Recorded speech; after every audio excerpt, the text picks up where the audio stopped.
I don't find there to be much of a difference between an auditioned chorus and a non-auditioned chorus from my perspective.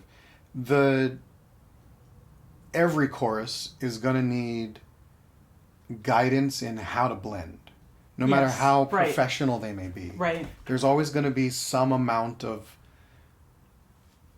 direction from the director on how to sound your best. Right, right. You know, we get that at the San Francisco Opera, where like 90% of the room has a master's in vocal performance. Right. And they still have to have clear directions on how to sound good as an ensemble.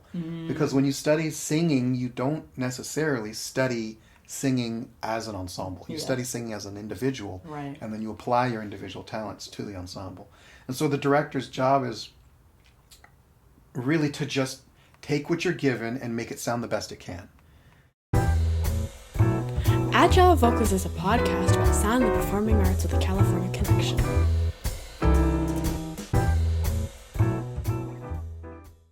Hey, Agile Vocalist listeners. I am chiming in here. This is the season 4 finale of the podcast. And I wanted to share that I'm reflecting a little bit and feeling very grateful. For the past 4 seasons, 4 years, we've had 29 guests on the podcast who've shared their stories, their wisdom, their perspective, and we're all so much richer for it. In some cases, the artists shared exclusive performances, and so if this is your first or second or 7th listen, I encourage you to go back and listen to what you may have missed. Agile Vocalist has been a journey to create. It started in the summer of 2020. The first episode launched in February of 2021, and it's now 2025. I had no idea this journey would take me there, but I knew that I was dedicated to my mission of giving back to the arts, supporting the arts, and the artists who, in some cases, are friends and neighbors here around me in the Bay Area, but also throughout California.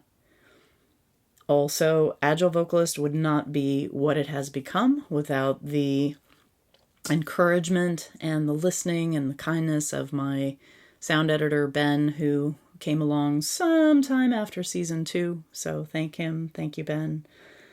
But also you, your feedback, your comments, your encouragement, and your willingness to be open-minded and accept and come along for the ride with some of the more eccentric episodes that are embedded in the past seasons.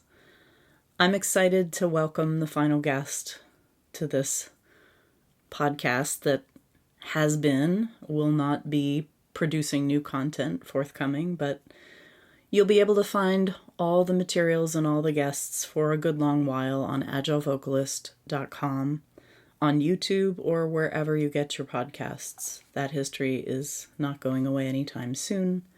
And so I encourage you to go back and listen. We've had Grammy-winning artists, hip-hop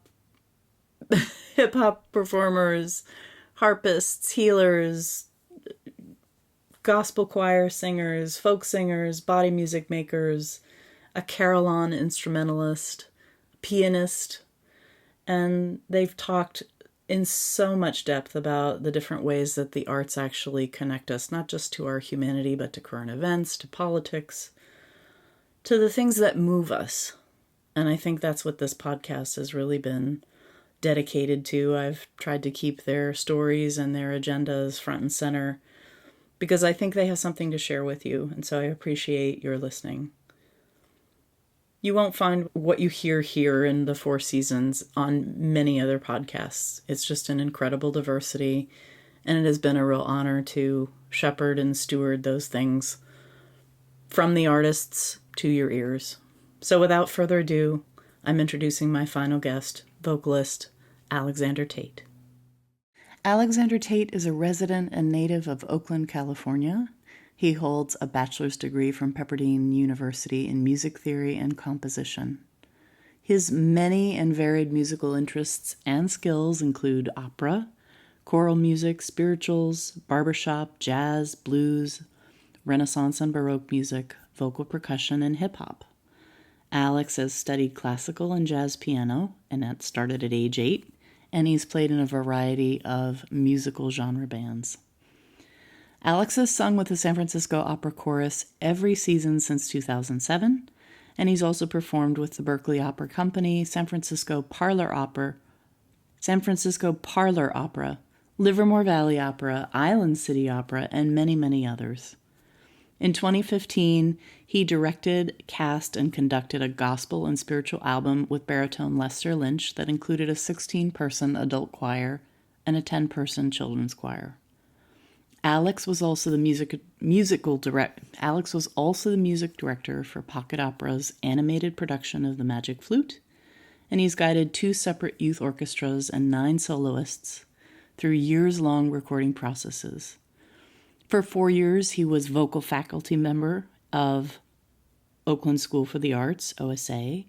He also spent 7 years directing the graduate-level chorale for the San Francisco Boys Chorus. Alex was a James Toland Vocal Arts Competition finalist in 2014 and 2016. He was also a finalist in the East Bay Opera League Vocal Scholarship Program. Currently, Alex directs Chorus Eclectic and is a vocal and choral coach with the Nova Youth Choir of Cantari.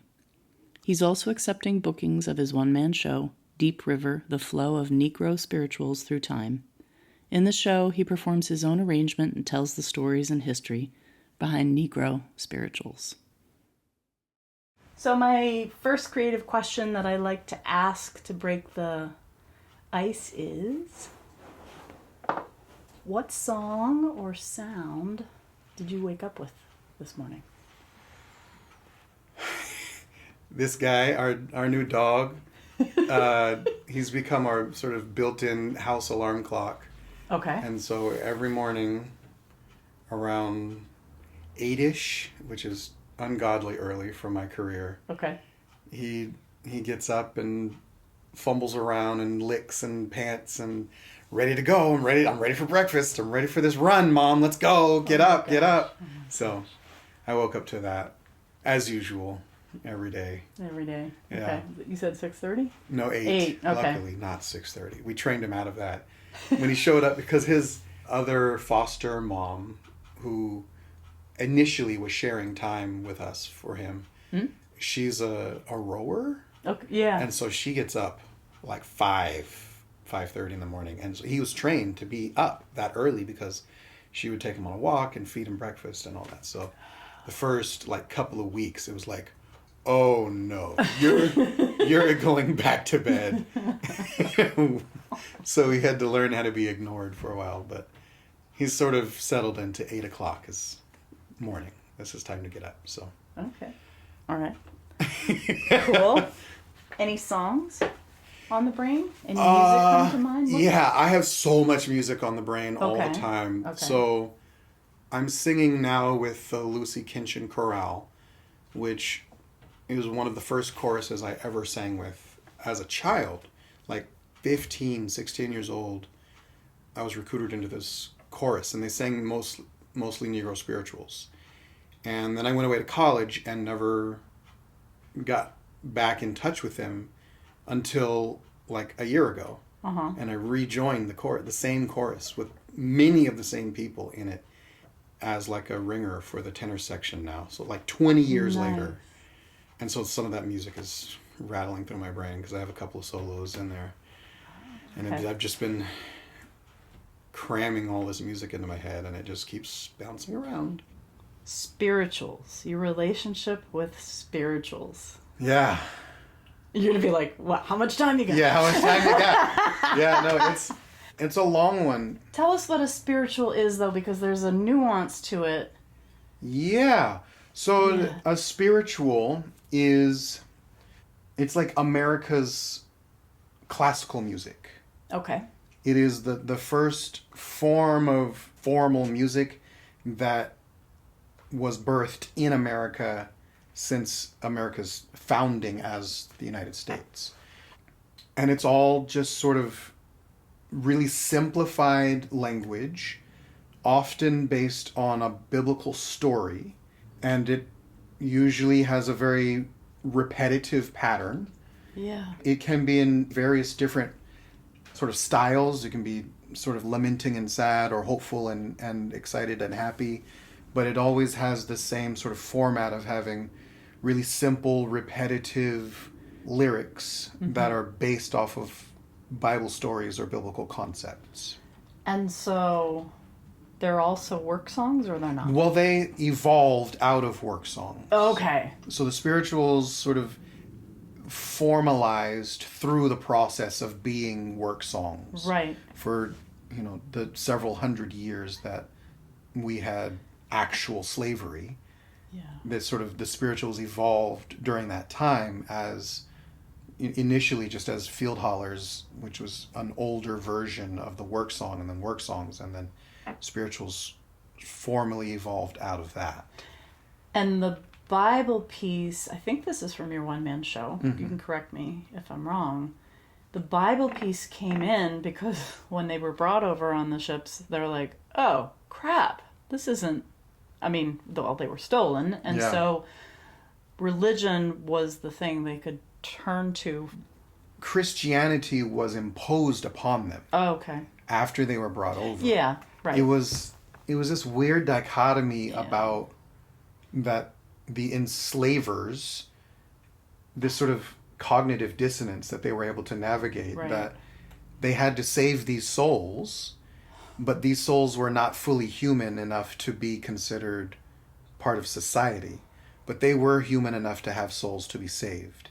And that was a really strange, I still don't quite fully grasp how those mental gymnastics worked out for everyone. But that was the reality. And so the enslaved peoples were taught Christianity often forcibly, brainwashed into this religion. And so over the generations, that settled into the culture within the enslaved peoples, and it became part of their sort of belief system.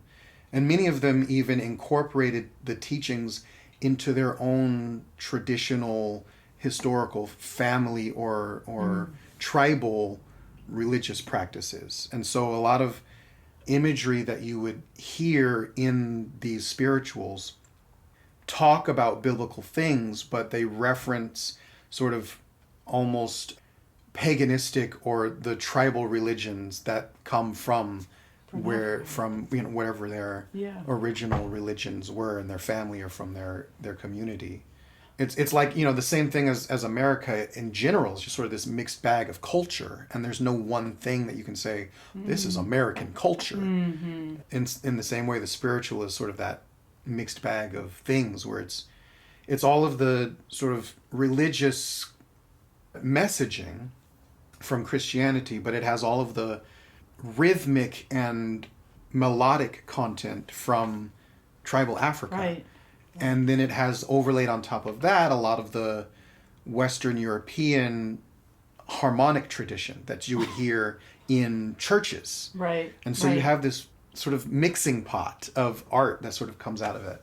And so the spirituals are the seed from which all other American music starts. So it predates gospel. It predates, of course, jazz and rock and roll and all this other stuff that came through that lineage. The spiritual is the beginning of all of that lineage. Did you find in creating your show, Deep River, did you have to go through a psychological process to kind of... I find myself just listening to it. It's a struggle to remove myself from the frustration and the rage that this happened, and get to an analytical place about it. Did you have a process like that you remember? Not necessarily rage, but definitely frustration, definitely disappointment, and it didn't last very long. Okay.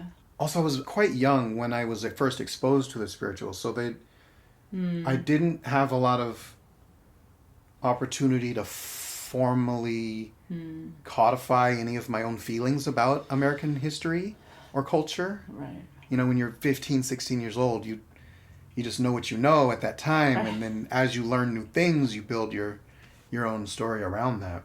Yeah. So because I learned about them so early and learned about their history and their meaning early on in my life, I didn't have to do a lot of wrestling with Oh, I see. the reaction of, oh no, I've lived my adulthood not knowing this slice of history or not understanding the meaning of this art form.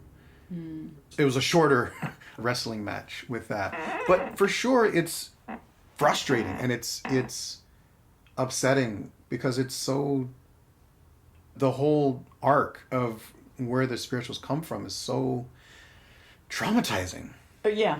And it's if it's unfamiliar when you start learning about it, then it's even more impactful, I guess, or even more struggly. Right. I remember when you did that show. Was it last year? I don't know if it was your first time doing it. Yeah, no, that was my first time, but last year I did it, yeah. The audience just kind of woke up when you said your favorite song is black music. Yeah. Can you tell us about that? That's such a juice point. I mean, I love that you juice that lemon. Like, wait, no, but...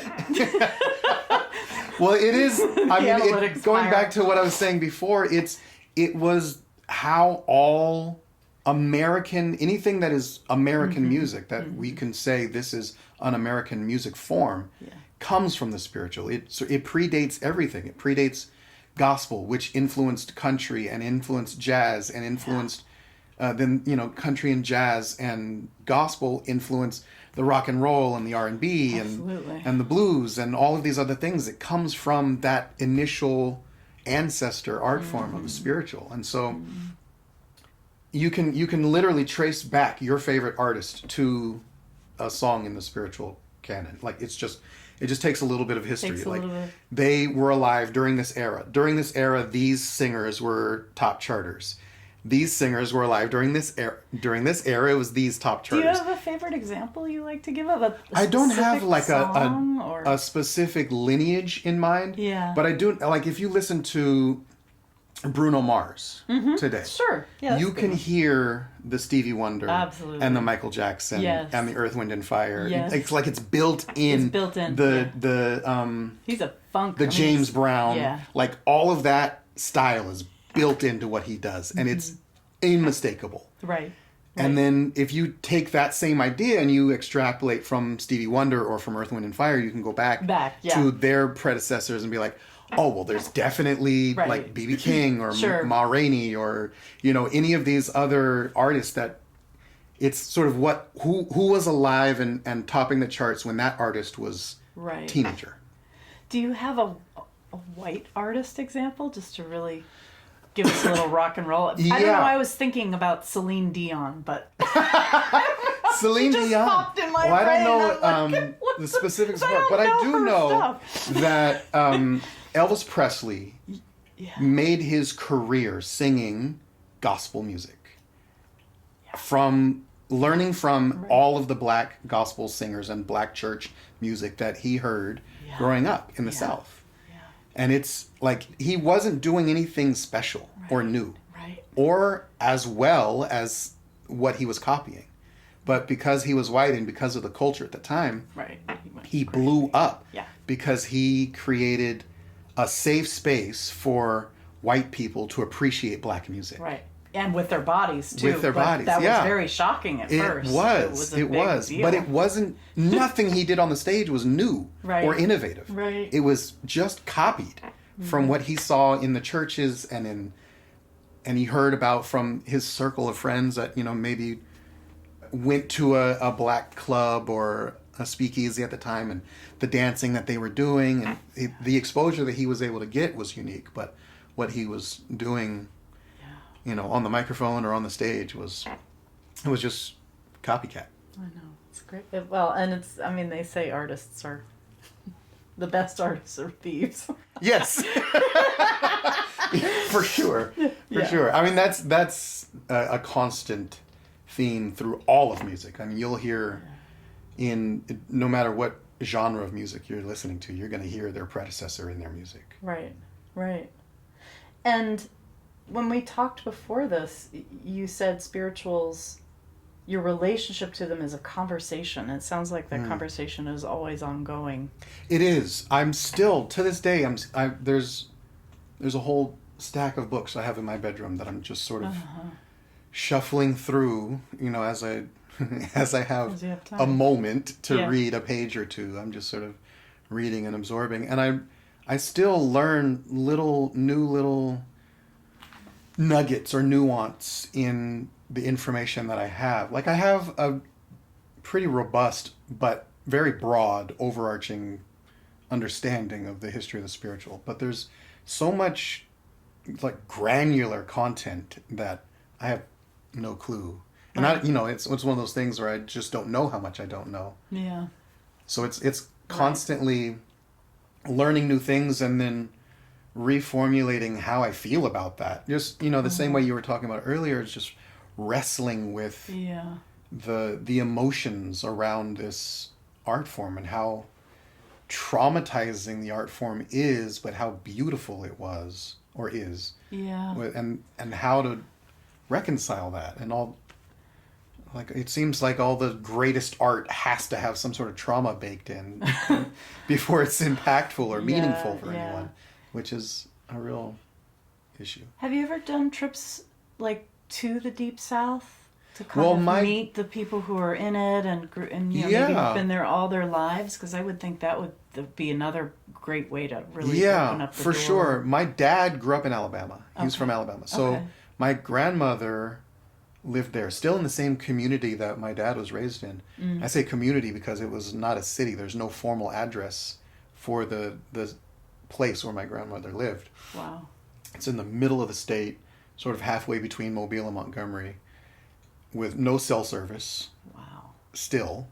And maybe 90 families lived in this area. Wow.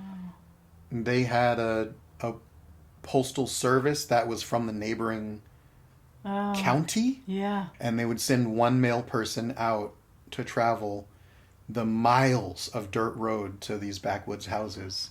The place where my dad grew up was like a 30-minute drive to the nearest gas station. And so there's a lot of isolation there, and it was pretty well preserved, in that type of society, that old, racist, segregated society. Even after desegregation in the schools, they still had a black church and a white church in this community of 90 families, and they were maybe 200 yards from each other. And I remember going with my grandmother back and forth to town or for shopping or whatever, and every time the black church was way off back in the cuts down a dirt road behind the trees, out of sight. The white church was right there on the blacktop before you got to the dirt roads at all. And it was always, shiny and pristine and fresh coat of paint and all this stuff. And I remember one time driving past it with my grandma, and I asked, "Grandma, why don't we go to that church?" And she just calmly, "Oh, baby, that church ain't for us. That ain't for us." I was confused at the time. I didn't follow up on that, 10 years old. Okay, whatever. Right. But now, thinking back on it, I go, oh, I know what she meant now. That was the white people church. So I did get a chance to have the exposure to that sort of environment, and the music that my grandmother's church would always sing is just, you can hear it. It's just heirloom tomato extracted from the spiritual, basically.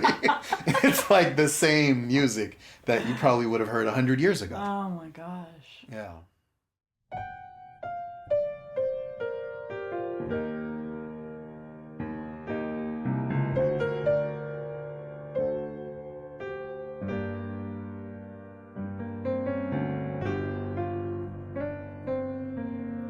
Sometimes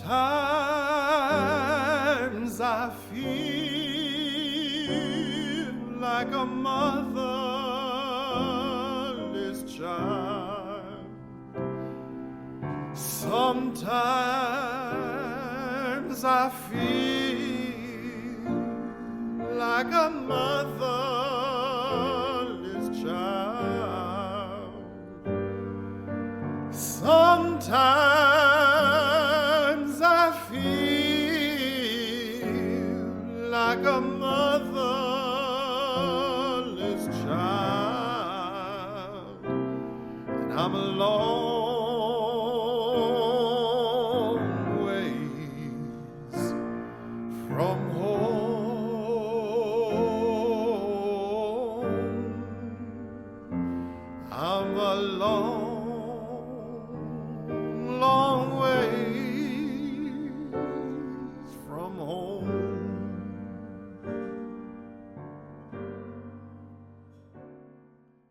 it is hard to wrestle with, because it's like almost you feel the urge to justify for it or apologize for it or Right. try to find some way to ease the discomfort. But it's like, So you educate about it. Yeah. That's where I turn. Yeah. Is you know, yeah, because it wasn't taught in my history. right. I mean, I'm old, as my child tells me. Yeah, it wasn't like even as a homeschool kid, I was homeschooled like all through my high school and middle school, all the way through. But even the like state mandated requirements for education, none of it had anything about like American colonial or slavery history. And Where did you grow up? I grew up here in Oakland. I was bred and born. So homeschool. Bay Area. Yeah. Your sister too? Yeah, my sister was homeschooled up until high school, and then she went to an actual legit high school. Why? Do you know? It's Parent. it was my mom's preference. Yeah. Well, growing up in Oakland, we never have had Right. good schools Right. in Oakland. Right. As far as I Yep. know, ever. Yep. And so when I was very little, I was in a private Montessori school, and they went through this big turmoil with teacher retention and budget failures and all this stuff, and the school actually shut down for a time. And so my mom took me out and started homeschooling me then, because the other option was these terrible Schools. middle schools and preschools in and around Oakland, which my mom used as like a motivational threat for homeschooling. Like, okay, you don't want to homeschool, you can go to this school down the street where, you know, it's not going to be good. You're going to be surrounded by... Were you given the choice about that? At a certain age? Ish. I was given the threat? the threat of a choice. Uh-huh.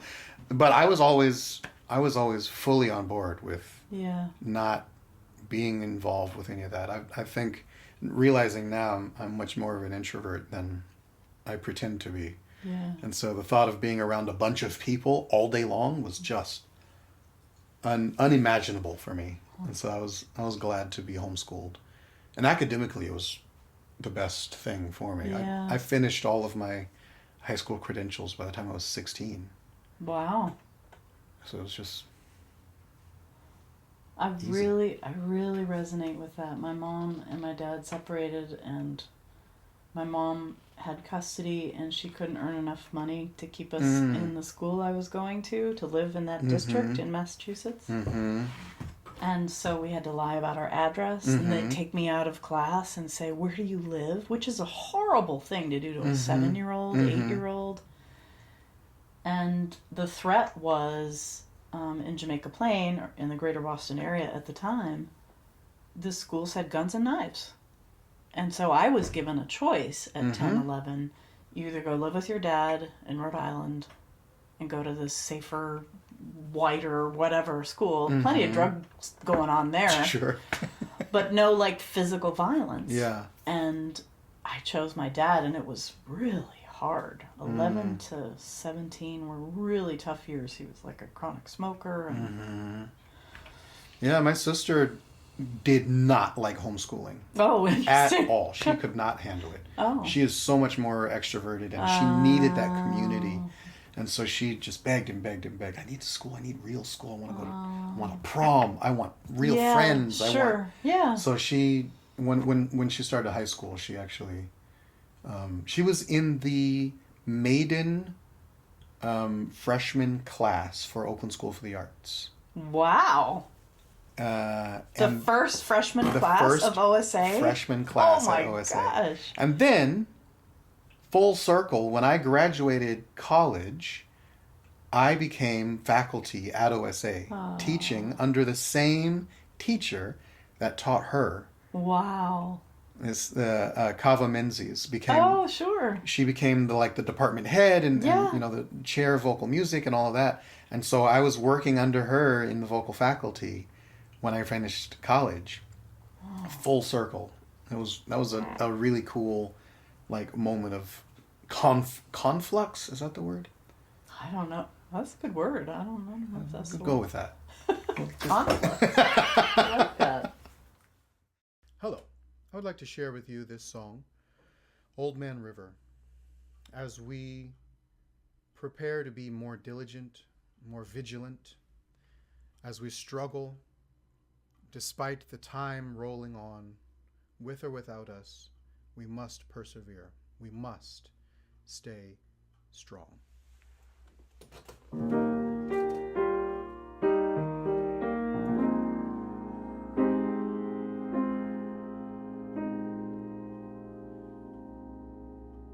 There's an old man called the Mississippi. That's the old man that I long to be. What does he care if the world's got trouble? What does he care if the land ain't free? Old Man River, that old man River, he must know something, but don't say nothing. He just keeps rolling. He keeps on rolling along.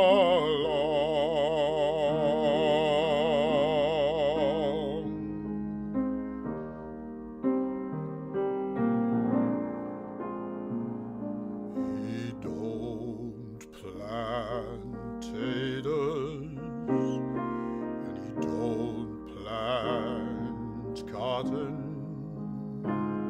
and them that plants them is soon forgotten. But old Man River, he just keeps rolling along.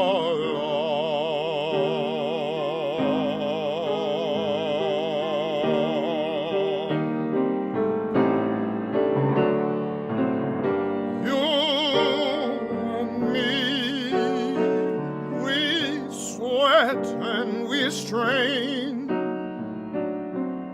body all aching and racked with pain. Tote that barge, lift that bale, get a little drunk and your land's in jail.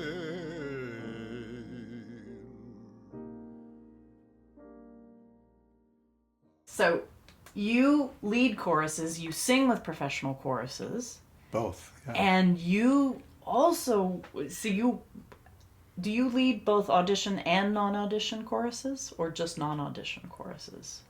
I have led both. I have led both. Okay. I have led both. The Yep. chorus that I run, Chorus Eclectic, is a non-audition chorus. But I have been involved in leading or directing audition choruses as well. Other than stating the obvious, what would you, are the challenges the same or different, or do you just have a different level of talent to work with, right? I mean, that's the obvious answer, but there's got to be more to it than that, I think. Yeah, I don't find there to be much of a difference between an auditioned chorus and a non-auditioned chorus from my perspective. Every chorus is going to need guidance in how to blend. no matter Yes, how right. professional they may be. Right. There's always going to be some amount of direction from the director on how to sound your best. Right, right. You know, we get that at the San Francisco Opera, where like 90% of the room has a master's in vocal performance, and they still have to have clear directions on how to sound good as an ensemble. Because when you study singing, you don't necessarily study singing as an ensemble. You study singing as an individual, Right. and then you apply your individual talents to the ensemble. And so the director's job is really to just take what you're given and make it sound the best it can.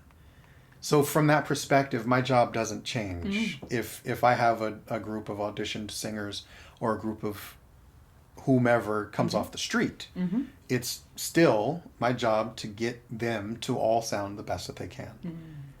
I never change that expectation, no matter who I'm working with. Sure. The distance of travel between where you are and where you can be Right. varies. Varies, yeah. But the process, the application of what I do doesn't change. Okay, interesting. Yeah.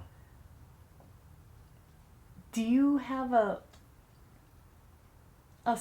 do you have a story where you picked out a song for either an audition chorus or a non-auditioned chorus, and you were astounded by how far you got them to come in your directing?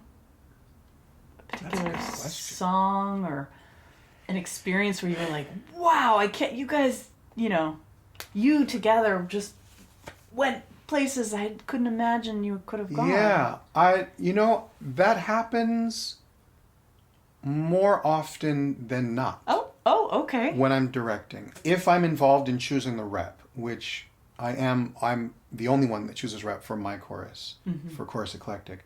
Sometimes I am given a list of songs to prepare, as with the Revels group this year.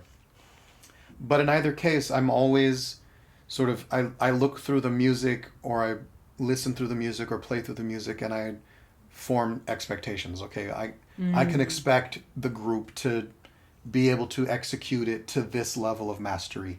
And more often than not, my expectations are exceeded in all of those experiences, which is such a thrill for me. I mean, like physically too, physically, right? yeah. Physically. to go into work and then have the result come back better than you could expect is just, it's so satisfying. Yeah. And I love that I've been able to sort of construct that type of feedback in my career, in my life. Where it's just, I think they'll sound okay. I think this will be a pretty piece, or this will be challenging for them.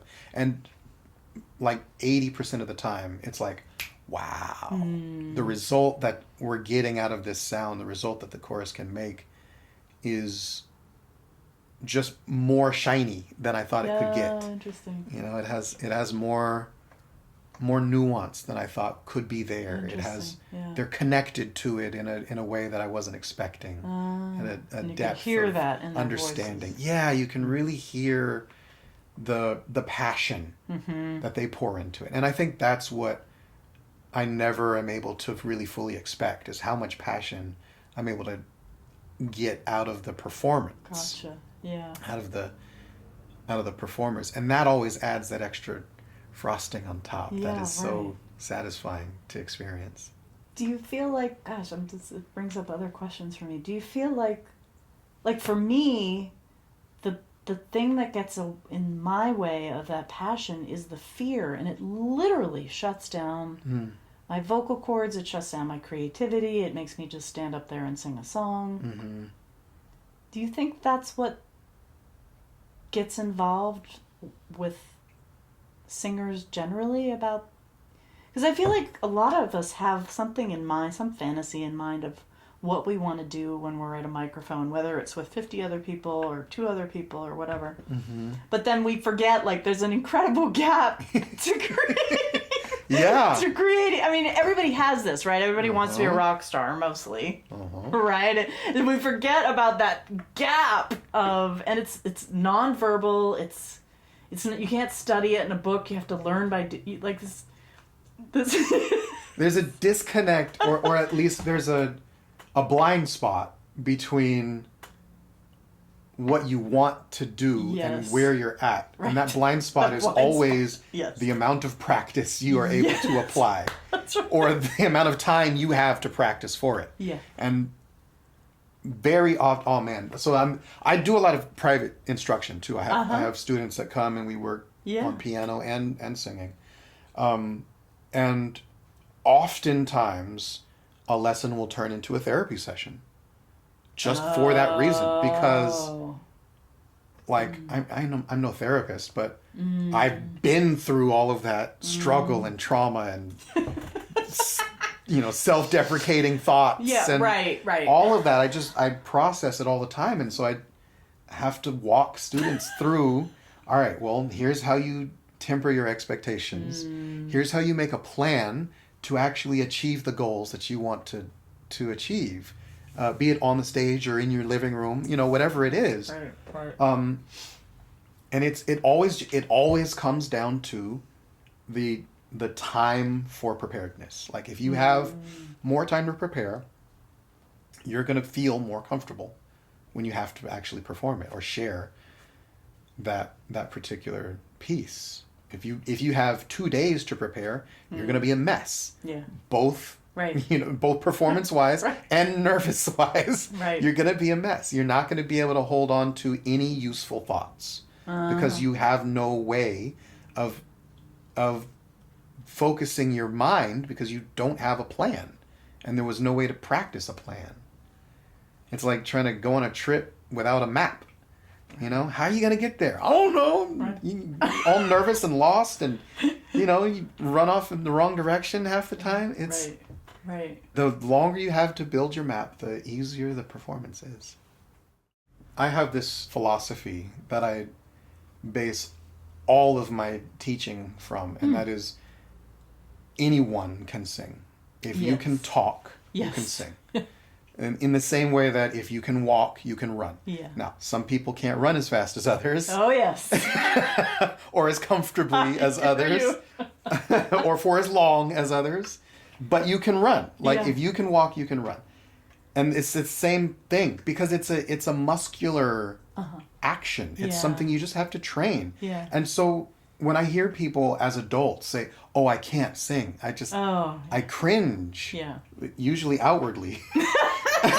Because I'm insistent on the fact that if you can talk, you can sing. It's just a matter of being able to have an environment where you grow up and are encouraged, or at least not discouraged, from trying, from making noises, from matching pitches and being off and enjoying the process of learning about how to use your body to make music.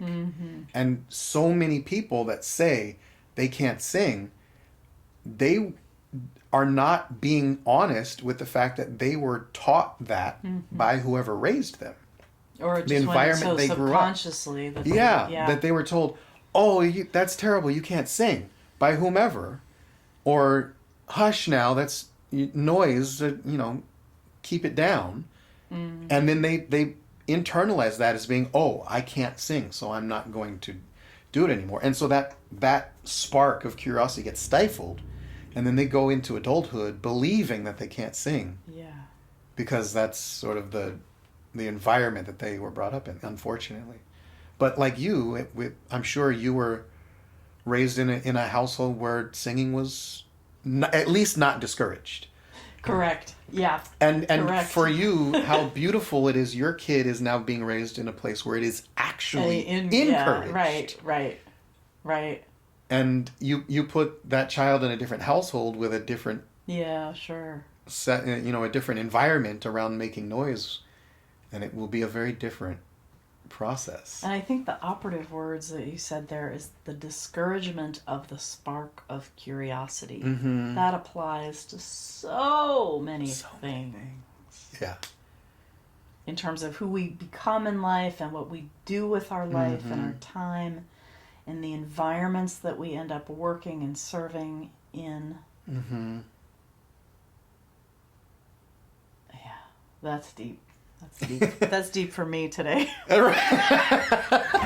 Yeah, my favorite students are always the ones that are the most curious. The ones that come in with the most, like, want to learn. Obviously, you spent time thinking about this to come to me with these questions. Yeah. Or to come up with these questions while you're learning it. You have this sort of mindset of wanting to be better at this, whatever it may be.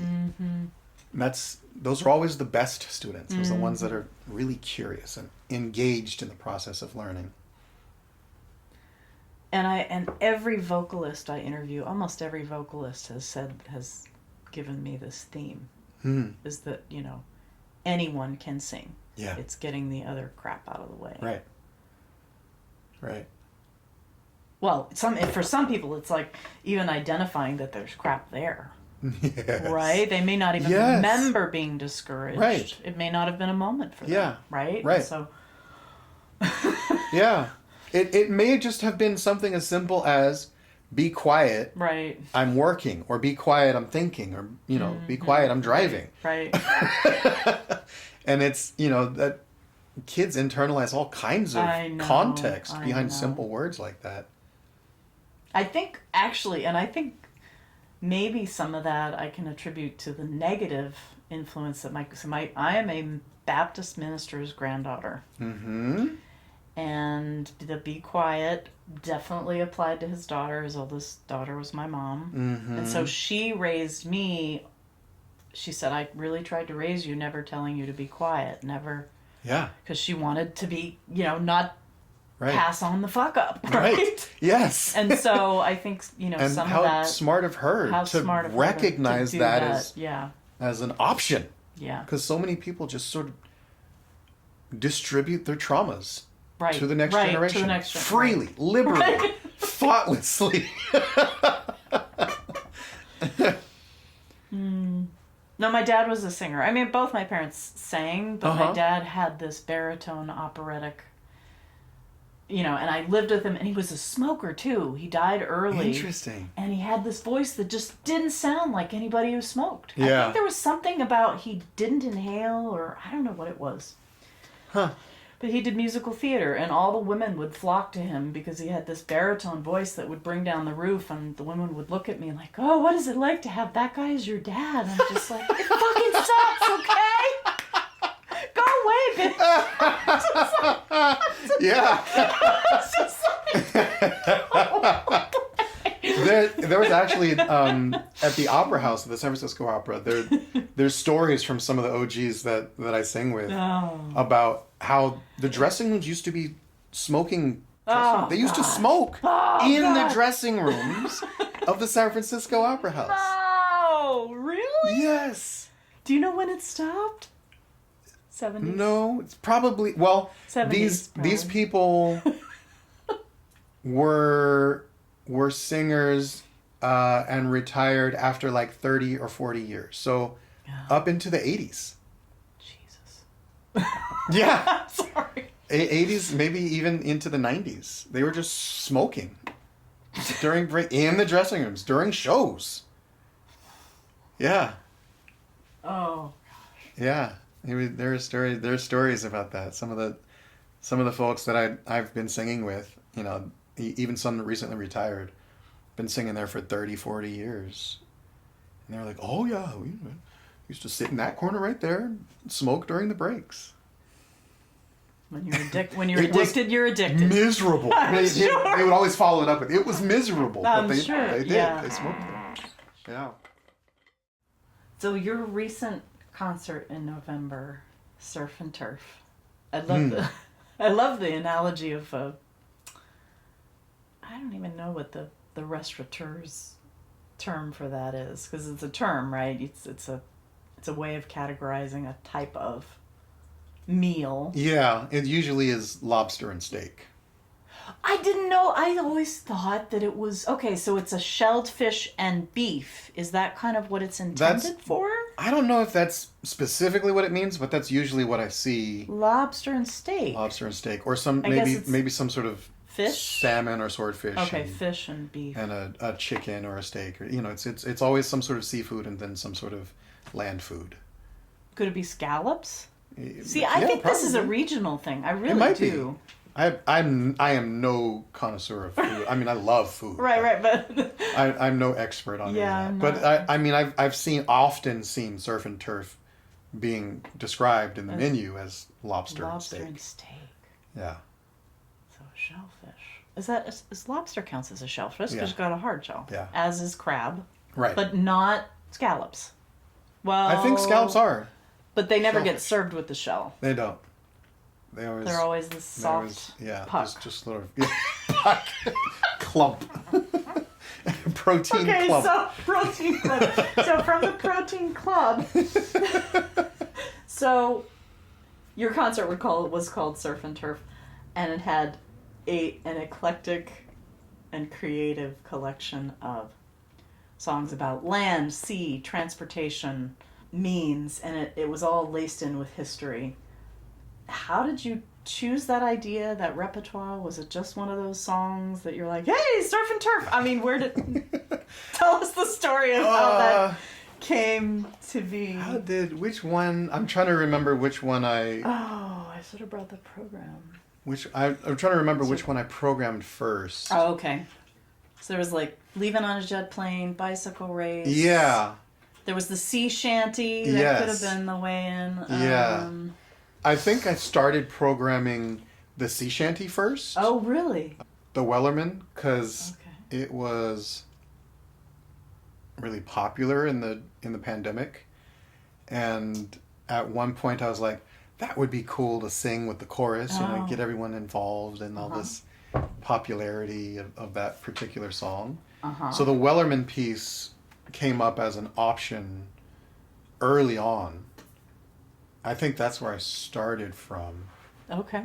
But I knew so it evolved, because initially I was going to do a bunch of sea shanties and then a bunch of like land traveling or work songs. Yeah. But as I was exploring the idea, I found, almost a dozen sea shanties that I could use, and maybe 4 songs from the land that had to do with like working or moving around. Mm-hmm. And I was like, okay, this idea is falling apart in front of me, so let me pivot a bit. And so I was like, some of these songs have to do with not necessarily traveling or working while you're traveling, because there's not a whole lot of that in our history anyway, as there are working and traveling on a boat. Right.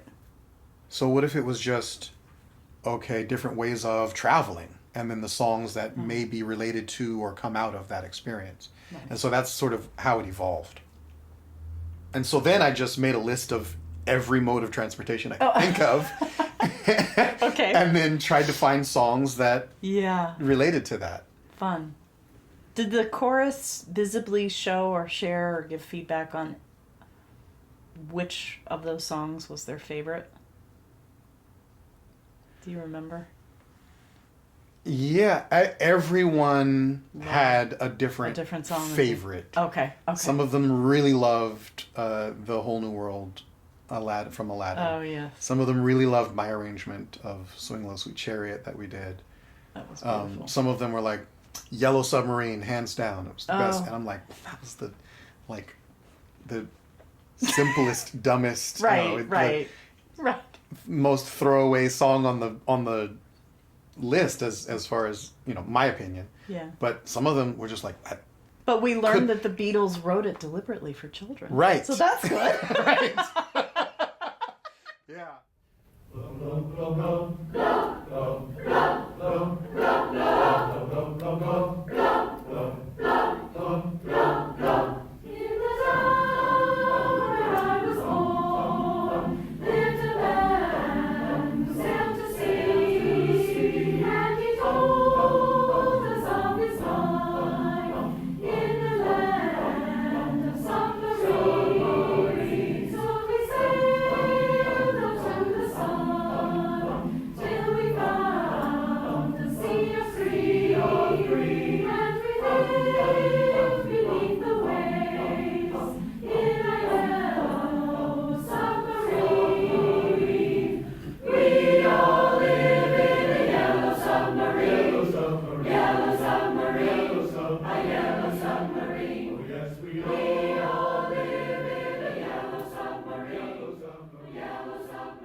you are involved in a collaboration, or you have a little part in a documentary upcoming about Frederica Von Stade, right? Well done. Well done. Does she still sing? I guess She does, well, a little bit. not on a professional level that she did. Okay. She still sings. I mean, she sings everywhere all the time, whether or not you want her to. She's she actually lives nearby in Alameda. I did not know that. Yeah, she's a local gal. At least now she is.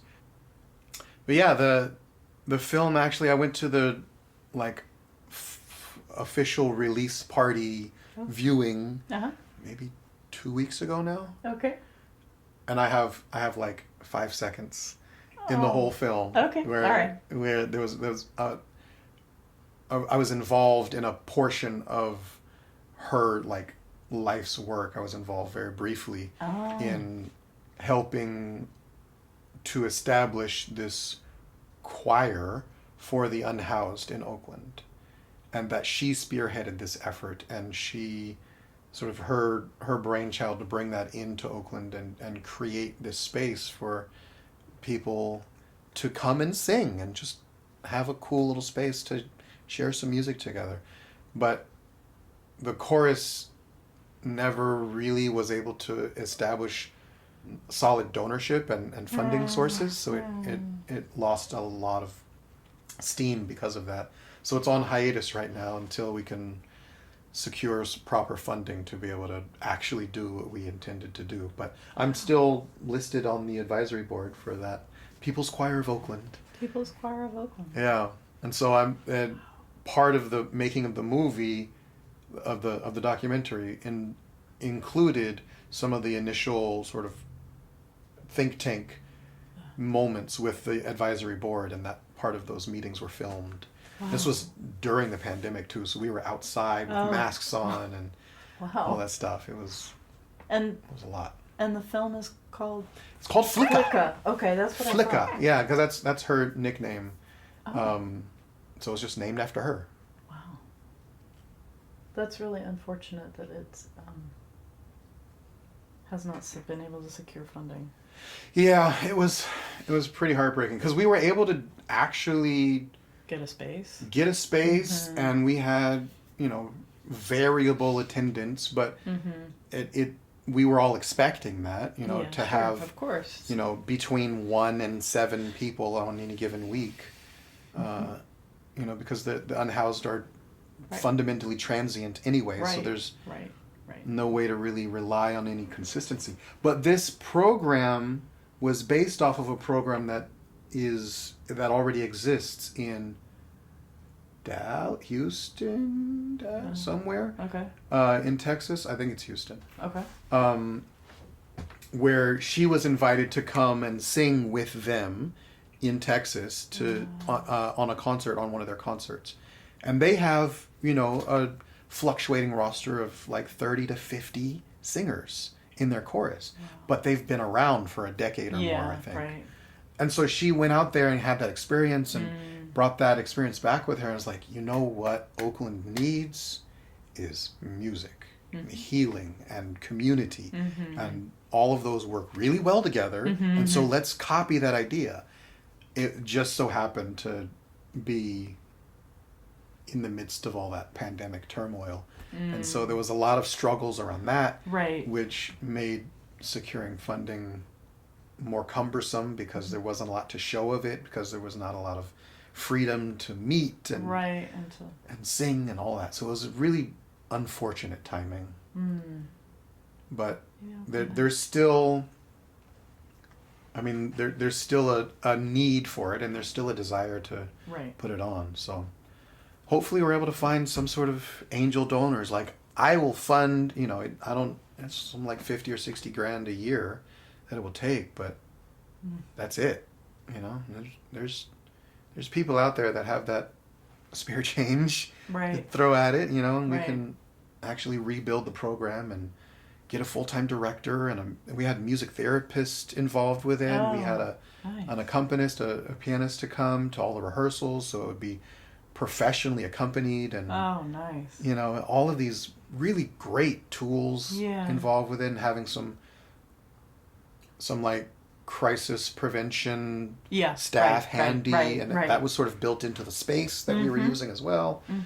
And having a lunch provided to whomever comes to the rehearsal, and you know, just really making a space to have community and some safety and some solace for in your life. And you're on the advisory board for this project. I'm on the advisory board for that Wow. project. Yeah. Wow. Do you have any guilty music pleasures? And again, it's you're the one that decides if it's guilty or not.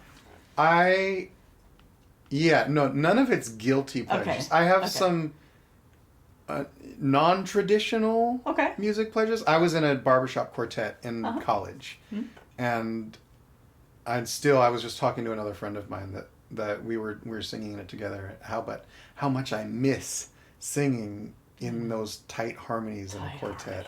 They're just, it's so satisfying. I know. And when you're ringing the chord. Yeah, when that chord rings and everyone's locked in and tuned to the same, yeah. it's I just, know. it's so thrilling and satisfying to hear, because it's like the result is greater than the sum of its parts. Exactly. Type of thing. Exactly.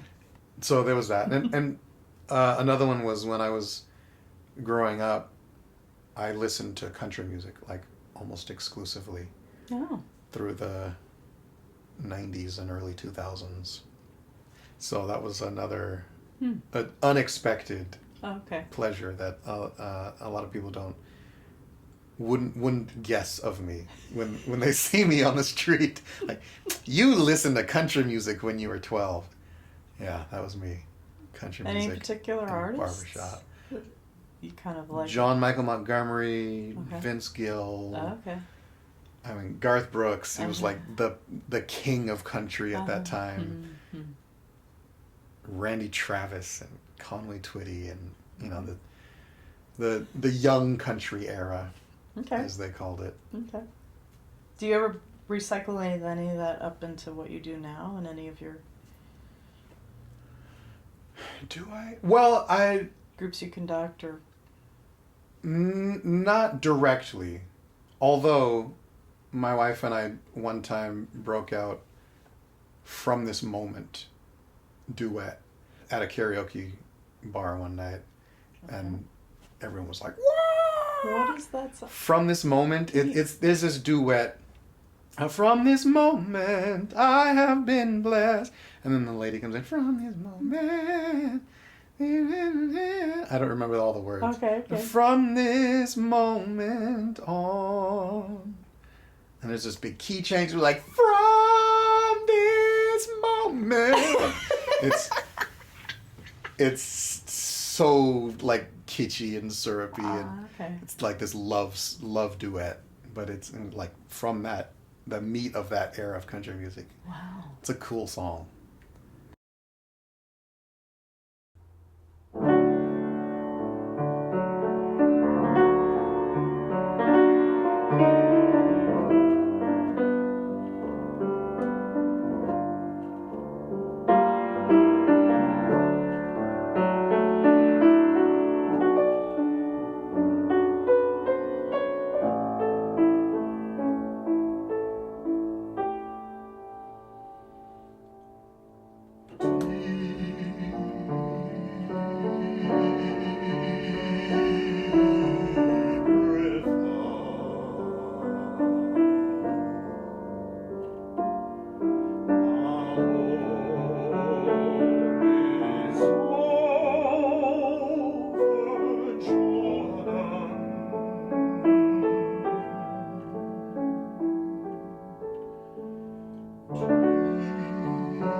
So that arrangement, Deep River, was actually one of the first arrangements I ever wrote. Nice. For my voice when I was maybe 16, 17. It's a really meaningful song to me because it sort of signifies the beginning of my whole journey through learning about the spirituals and singing spirituals. And I think it was maybe 18 because it was after I'd already been exposed through the chorus. So maybe at about 18 I wrote this arrangement of Deep River after singing the Moses Hogan arrangement, the choral arrangement that Moses Hogan wrote of Deep River, and I was like, man, this is so dope. This music is amazing and so simple. I wonder what I could come up with for myself with this same melody, and that's what came out of it. And because of the success that I experienced with that, I started to think, oh well, there's more of these. Why don't I just keep going? Why don't I just keep trying to challenge myself to come up with something as good as Moses Hogan did, but just for me and a piano.